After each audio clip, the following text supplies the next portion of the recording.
On a parfois tendance à considérer que les questions de transport et de mobilité sont des questions de spécialistes. Je considère, moi, que ce sont des questions de citoyens et que plus les citoyens seront conscients des enjeux et plus peut-être on pourra évoluer positivement, favorablement dans l'avenir.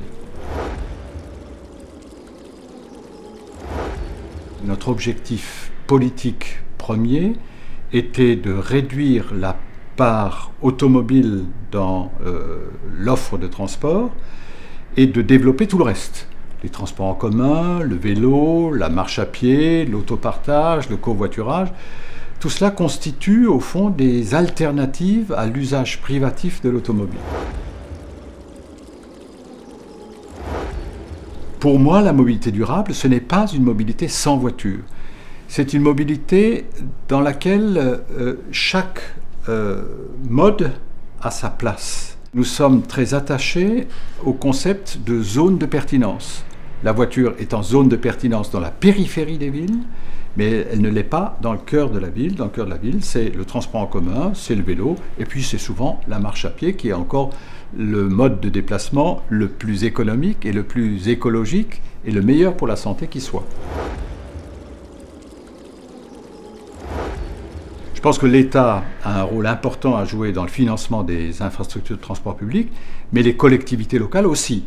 On ne peut pas laisser à l'initiative privée des investissements de cette nature. Pourquoi ? Parce que le transport public est un service public, un service au public. Et à ce titre, il est structurellement déficitaire.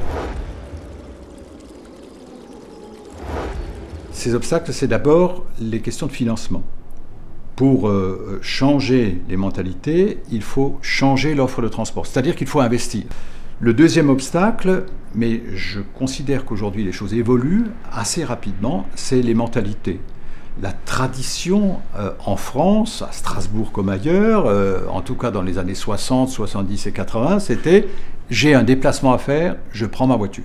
Et enfin, il y a les difficultés liées